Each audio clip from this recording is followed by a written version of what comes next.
Chapter 12. Rachel makes a bad deal. I grabbed Will Solis from the Apollo cabin and told the rest of his siblings to keep searching for Michael Yu. We borrowed a Yamaha FZI from a sleeping biker and drove to the Plaza Hotel at speeds that would have given my mom a heart attack. I'd never driven a motorcycle before, but it wasn't any harder than riding a Pegasus. Along the way, I noticed a lot of empty pedestals that usually had statues. Plan 23 seemed to be working. I didn't know if that was good or bad. It only took us 5 minutes to reach the plaza, an old-fashioned white stone hotel with a gabled blue roof, sitting at the southeast corner of Central Park. Tactically speaking, the plaza wasn't the best place for headquarters.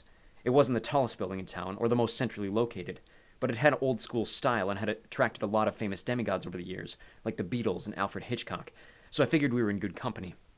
I gunned the Yamaha over the curb and swerved into a stop at the fountain outside the hotel. Will and I hopped off. The statue at the top of the fountain called down, "Oh, fine. I suppose you want me to watch your bike, too." She was a life-size bronze standing in the middle of a granite bowl. She wore only a bronze sheet around her legs, and she was holding a basket of metal fruit. I'd never paid her too much attention before. Then again, she'd never talked to me before. "Are you supposed to be Demeter?" I asked. A bronze apple sailed over my head. "Everyone thinks I'm Demeter," she complained. "I'm Pomona, the Roman goddess of plenty, but why should you care? Nobody cares about the minor gods. If you cared about the minor gods, you wouldn't be losing this war. 3 cheers for Morpheus and Hecate, I say." "Watch the bike," I told her. Pomona cursed in Latin and threw more fruit as Will and I ran toward the hotel. I'd never actually been inside the plaza. The lobby was impressive, with the crystal chandeliers and the passed-out rich people, but I didn't pay much attention. A couple of hunters gave us directions to the elevators, and we rode up to the penthouse suites. Demigods had completely taken over the top floors. Campers and hunters were crashed out on sofas, washing up in the bathrooms, ripping silk draperies to bandage their wounds, and helping themselves to snacks and sodas from the minibars. A couple of timberwolves were drinking out of the toilets. I was relieved to see that so many of my friends had made it through the night alive, but everybody looked beat up. "Percy!"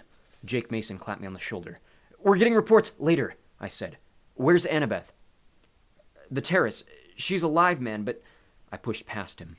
Under different circumstances, I would have loved the view from the terrace. It looked straight down onto Central Park.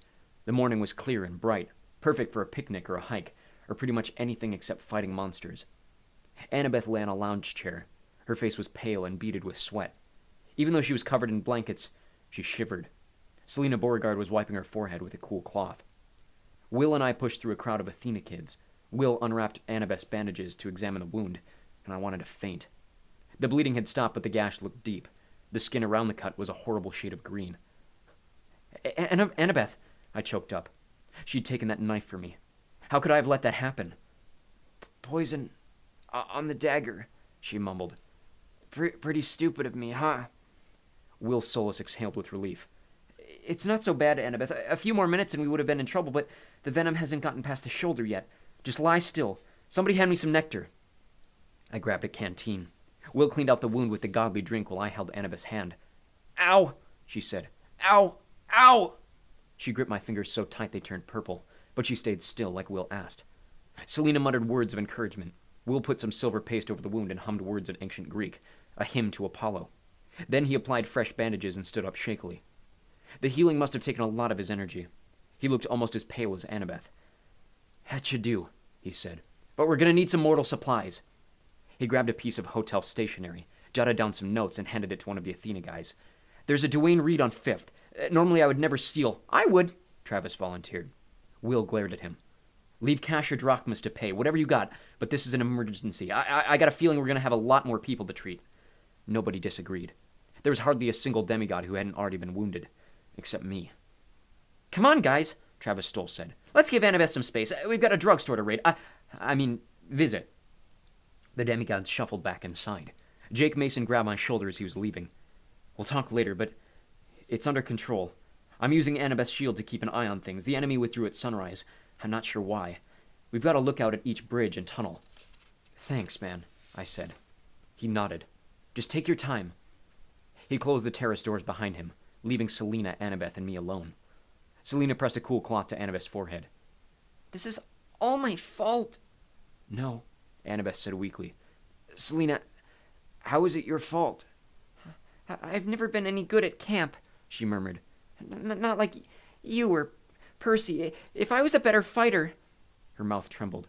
Ever since Beckendorf died, she'd been getting worse. and every time I looked at her, it made me angry about his death all over again. Her expression reminded me of glass, like she might break any minute. I swore to myself that if I ever found the spy who'd cost her boyfriend his life, I would give him to Mrs. O'Leary as a chew toy. "You're a great camper," I told Selina. "You're the best Pegasus rider we have, and you get along with people. Believe me, anyone who can make friends with Clarice has talent." She stared at me like I'd just given her an idea. That's it. We need the Ares cabin. I can talk to Clarice. I know I can convince her to help us. Whoa, Selina, even if you could get off the island, Clarice is pretty stubborn. Once she gets angry... Please, Selina said. I can take a Pegasus. I know I can make it back to camp. Let me try. I exchanged looks with Annabeth. She nodded slightly. I didn't like the idea. I didn't think Selina stood a chance of convincing Clarice to fight. On the other hand, Selina was so distracted right now that she would just get herself hurt in battle. Maybe sending her back to camp would give her something else to focus on. "All right," I told her. "I can't think of anybody better to try." Selina threw her arms around me. Then she pushed back awkwardly, glancing at Annabeth. Sorry. Thank you, Percy. I won't let you down." Once she was gone, I knelt next to Annabeth and felt her forehead. She was still burning up. "You're cute when you're worried," she muttered. "Your eyebrows get all scrunched together." "You are not going to die while I owe you a favor," I said. "Why did you take that knife?" "You would have done the same for me." It was true. I guess we both knew it. Still, I felt like somebody was poking my heart with a cold metal rod. "How did you know?" "Know what?" I looked around to make sure we were alone. Then I leaned in close and whispered, "My Achilles spot. If you hadn't taken that knife, I would have died."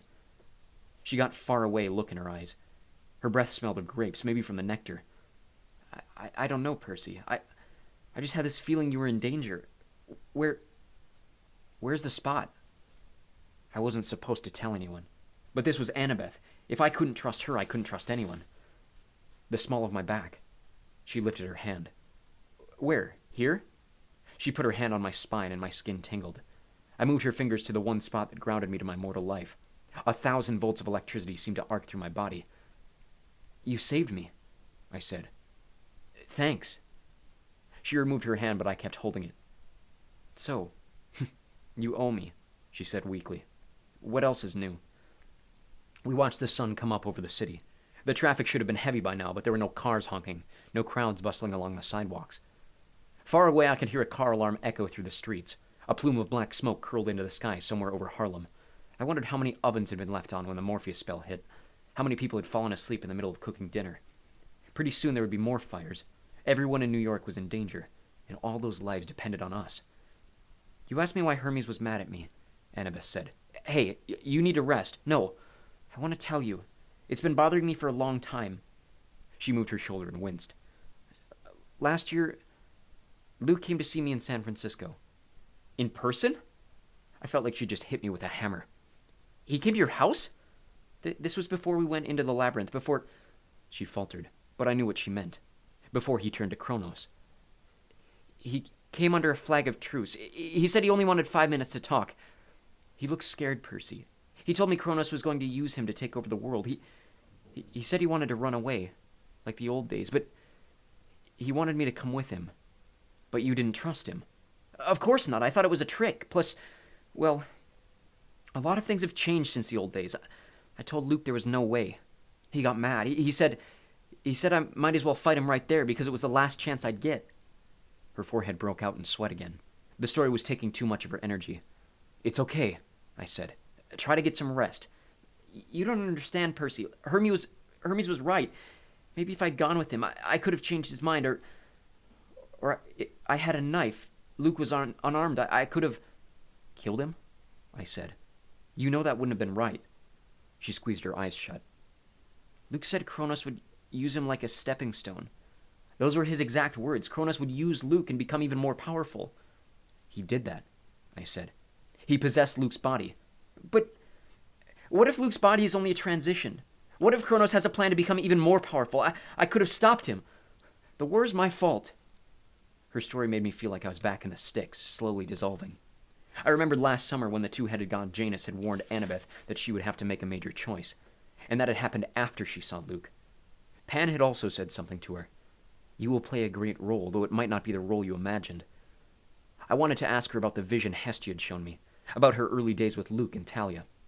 I knew it had something to do with my prophecy, but I didn't understand what. Before I could get up my nerve, the terrace door opened. Connor Stoll stepped through. "Percy!" He glanced at Annabeth like he didn't want to say anything bad in front of her, but I could tell he wasn't bringing good news. "Mrs. O'Leary just came back with Grover. I think you should talk to him." Grover was having a snack in the living room. He was dressed for battle in an armored shirt made from tree bark and twist ties, with his wooden cudgel and his reed pipes hanging from his belt. The Demeter cabin had whipped up a whole buffet in the hotel kitchens, everything from pizza to pineapple ice cream. Unfortunately, Grover was eating the furniture. He had already chewed the stuffing off a fancy chair and was now gnawing the armrest. "Dude," I said, "we're only borrowing this place." Ah! He had stuffing all over his face. "Sorry, Percy, it's just Louis XVI furniture. It's delicious. Plus, I always eat furniture when you get nervous," I said. "Yeah, I know. So, what's up?" He clomped on his hooves. I heard about Annabeth. She's gonna be fine. She's resting." Grover took a deep breath. "That's good. I've mobilized most of the nature spirits in the city. Well, the ones who will listen to me anyway." He rubbed his forehead. "I had no idea acorns could hurt so much. Anyway, we're helping out as much as we can." He told me about the skirmishes they'd seen. Mostly they'd been covering Uptown, where we didn't have enough demigods. Hellhounds had appeared in all sorts of places, shadow traveling inside our lines, and the dryads and satyrs had been fighting them off. A young dragon had appeared in Harlem, and a dozen wood nymphs died before the monster was finally defeated. As Grover talked, Talia entered the room with 2 of her lieutenants. She nodded to me grimly, went outside to check on Annabeth, and came back in. She listened while Grover completed his report, the details getting worse and worse. "We lost 20 satyrs against some giants at Fort Washington," he said, his voice trembling. "Almost half my kinsmen. River spirits drowned the giants in the end, but..." Talia shouldered her bow. "Percy, Kronos' forces are still gathering at every bridge and tunnel, and Kronos isn't the only Titan. One of my hunters spotted a huge man in golden armor mustering an army on the Jersey Shore. I'm not sure who he is, but he radiates power like only a Titan or a god." I remembered the golden Titan from my dream, the one on Mount Othrys who erupted into flames. "Great," I said. "Any good news?" Talia shrugged. "We've sealed off the subway tunnels into Manhattan. My best trappers took care of it. Also, it seems like the enemy is waiting for tonight to attack. I think Luke..." She caught herself. I mean, Kronos needs time to regenerate after each fight. He's still not comfortable with his new form. It's taking a lot of his power to slow time around the city." Grover nodded. "Most of his forces are more powerful at night, too, but they'll be back after sundown." I tried to think clearly. "Okay, any word from the gods?" Talia shook her head. "I know Lady Artemis would be here if she could, Athena too, but Zeus has ordered them to stay at his side. The last I heard, Typhon was destroying the Ohio River Valley. He should reach the Appalachian Mountains by midday." "So at best," I said, "we've got another 2 days before he arrives." Jake Mason cleared his throat. He'd been standing there so silently I'd almost forgotten he was in the room. "Percy, something else," he said. "The way Kronos showed up at the Williamsburg Bridge, like he knew you were going there, and he shifted his forces to our weakest points. As soon as we deployed, he changed tactics. He barely touched the Lincoln Tunnel where the hunters were strong. He went for our weakest spots, like he knew." "Like he had inside information," I said. "The spy." "What spy?" Talia demanded. I told her about the silver charm Kronos had shown me, the communication device. "That's bad," she said. "Very bad." "It could be anyone," Jake said. "We were all standing there when Percy gave the orders." "But what can we do?" Grover asked. "Frisk every demigod until we find a scythe charm?" They all looked at me, waiting for a decision. I couldn't afford to show how panicked I felt, even if things seemed hopeless.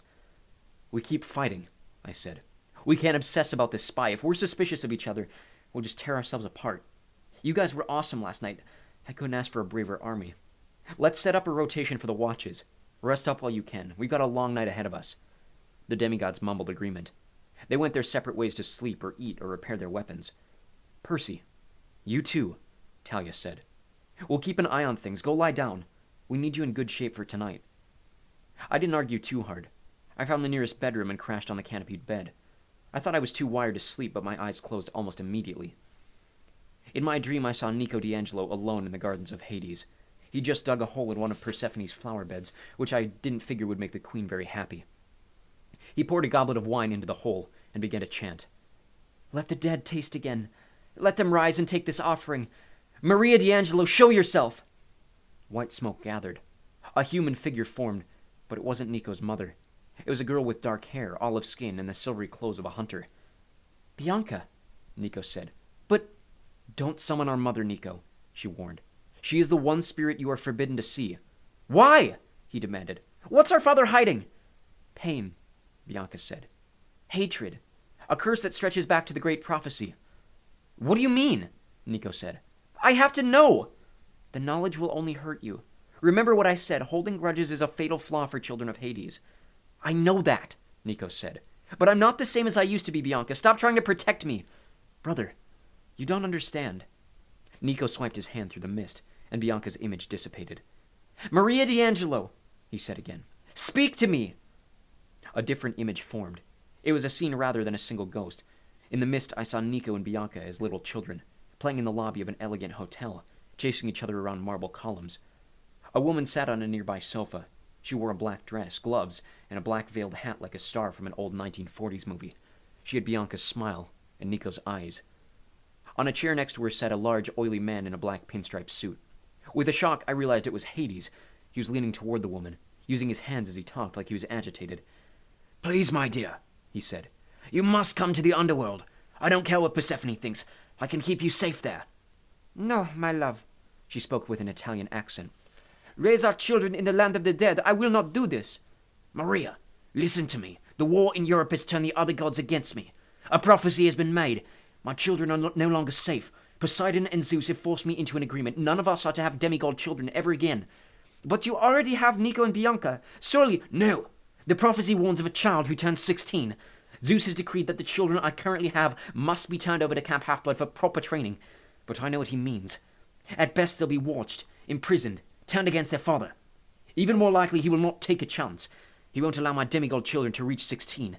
He'll find a way to destroy them, and I won't risk that." "Certamente," Maria said.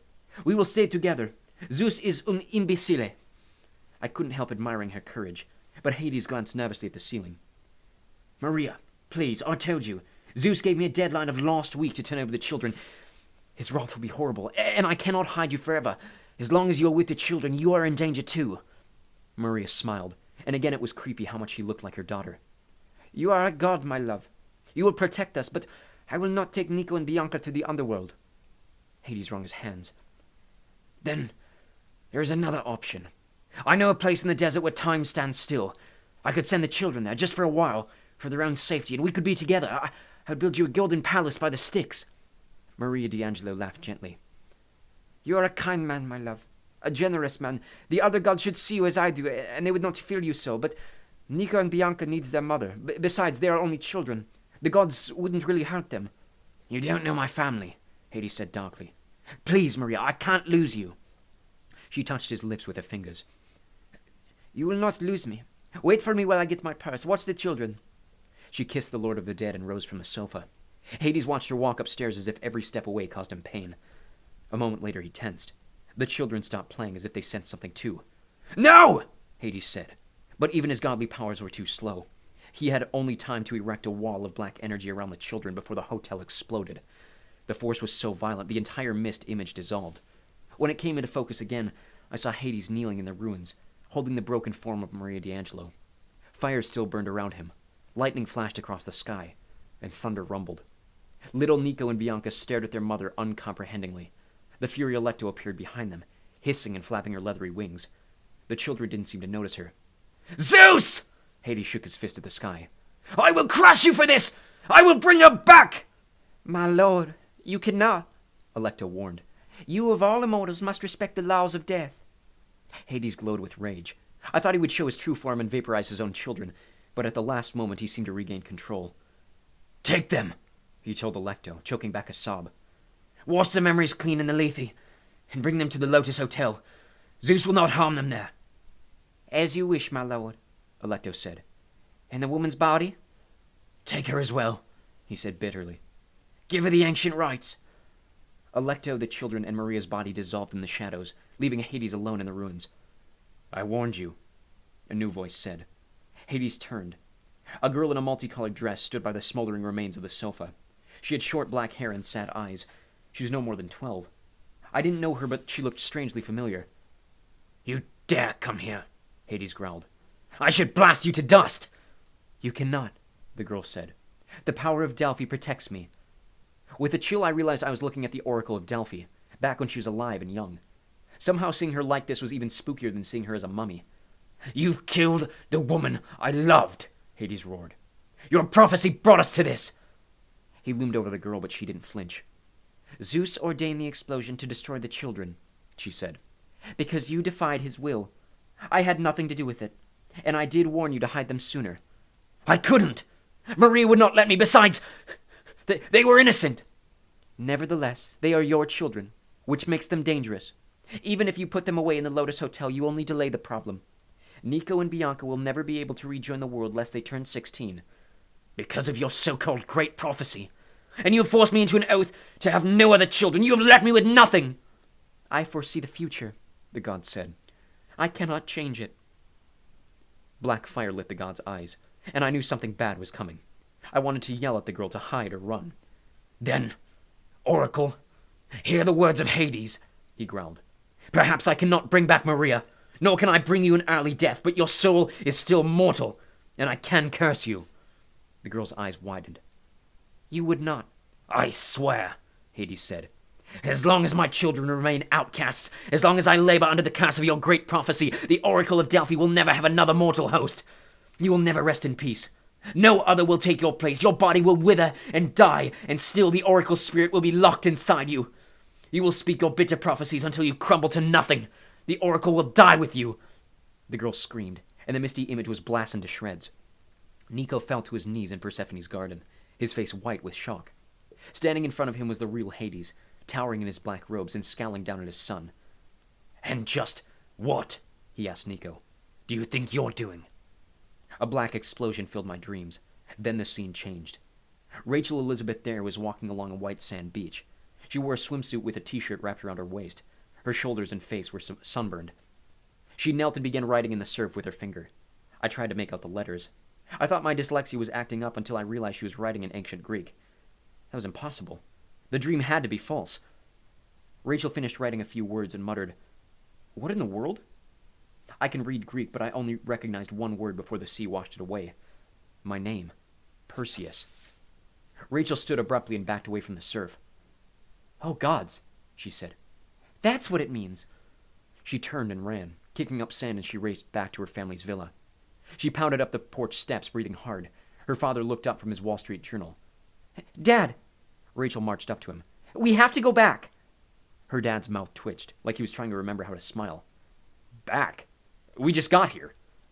"There's trouble in New York. Percy's in danger." Did he call you? No, not exactly, but I know. It's a feeling. Mr. Dare folded his newspaper. Your mother and I have been looking forward to this vacation for a long time. No, you haven't. You both hate the beach. You're just too stubborn to admit it. Now, Rachel. I'm telling you something is wrong in New York. The whole city. I don't know what exactly, but it's under attack. Her father sighed. I think we would have heard something like that on the news. No, Rachel insisted. Not this kind of attack. Have you had any calls since we got here? Her father frowned. No, but it is the weekend, in the middle of summer. You always get calls, Rachel said. You've got to admit that's strange. Her father hesitated. We can't just leave. We spent a lot of money. Look, Rachel said. Daddy, Percy needs me. I have to deliver a message. It's life or death. What message? What are you talking about? I can't tell you. Then you can't go. Rachel closed her eyes like she was getting up her courage. Dad, let me go, and I'll make a deal with you. Mr. Dare sat forward. Deals were something he understood. I'm listening. Clarion Ladies Academy. I'll go there in the fall. I won't even complain, but you have to get me back to New York right now. He was silent for a long time. Then he opened his phone and made a call. Douglas, prep the plane. We're leaving for New York. Yes, immediately. Rachel flung her arms around him, and her father seemed surprised, like she'd never hugged him before. I'll make it up to you, Dad. He smiled, but his expression was chilly. He studied her like he wasn't seeing his daughter, just the young lady he wanted her to be, once Clarion Academy had gotten through with her. Yes, Rachel, he agreed. You most certainly will. The scene faded. I mumbled in my sleep. Rachel, no! I was still tossing and turning when Talia shook me awake. Percy, she said. "Come on. It's late afternoon. We've got visitors." I sat up, disoriented. The bed was too comfortable, and I hated sleeping in the middle of the day. "Visitors?" I said. Talia nodded grimly. "A Titan wants to see you, under a flag of truce. He has a message from Kronos.